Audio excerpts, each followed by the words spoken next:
नमस्कार, जय हिंद, वंदे मातरम दोस्तों। आप सभी का स्वागत है शिक्षक भर्ती प्लेटफॉर्म KKBTC पर। तो दोस्तों शुरू करते हैं। हेडिंग डाल लेनी है जीन प्याजे और उसी के सामने लिख लेना है संज्ञानात्मक विकास। बाद बाकी नीचे सिद्धांत मिल जाएंगे। देखिए, समझना बहुत ज़रूरी है।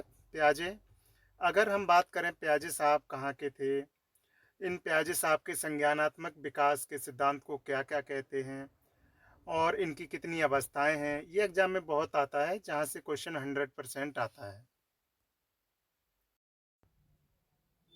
पियाजे साहब स्विट्जरलैंड के निवासी एक चिकित्सक थे।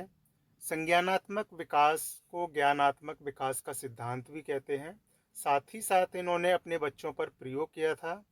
संज्ञानात्मक विकास को अवस्था का सिद्धांत भी कहते हैं और इन्होंने 4 अवस्थाएं भी दी हैं।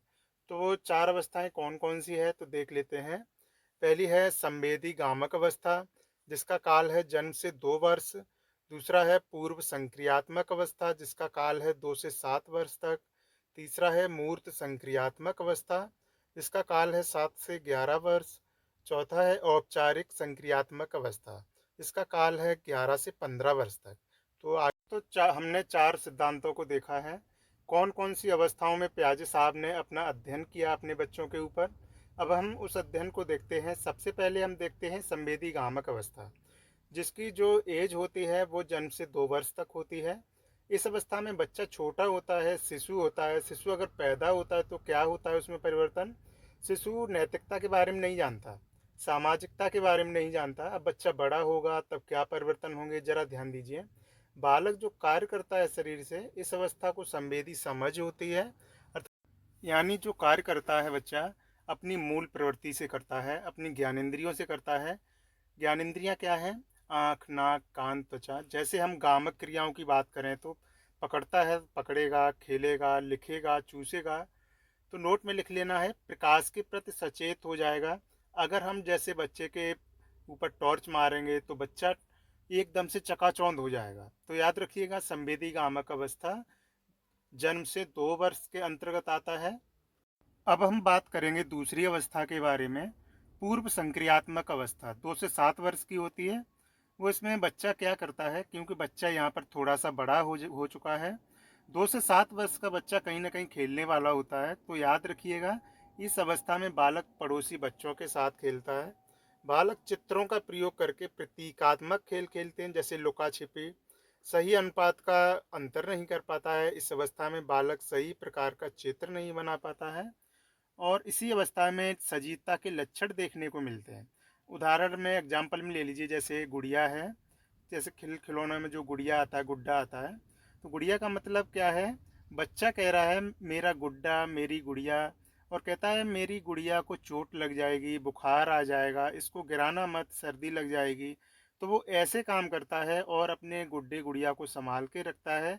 ये सभी चीज़ें पूर्व संक्रियात्मक अवस्था में होती हैं, 2 से 7 वर्ष के काल में।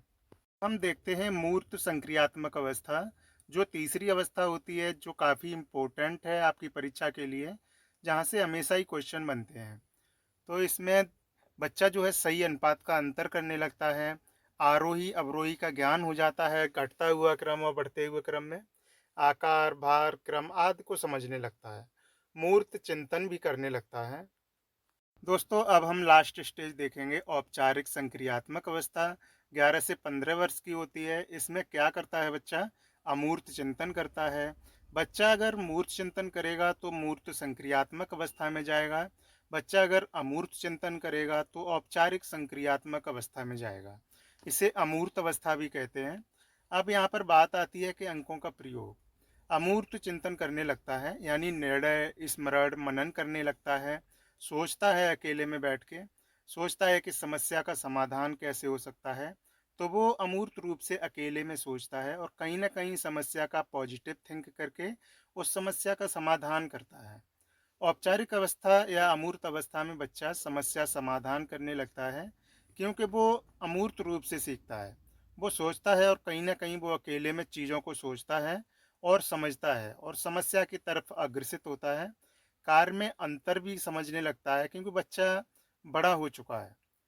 और समस्या के समाधान पर भी पहुंच जाता है, और समस्या का समाधान करने लगे जब बच्चा, तो समझ जाना चाहिए बच्चा बड़ा हो गया है। तो बच्चा लास्ट स्टेज में पहुंच गया है। एक वैज्ञानिक हैं स्विट्जरलैंड, प्याजे साहब जी, उन्होंने बताया है ये सिद्धांत। तो दोस्तों आशा करता हूँ वीडियो अच्छी लगी होगी। बिल्कुल आसान शब्दों में है, समझने का प्रयास करें। धन्यवाद।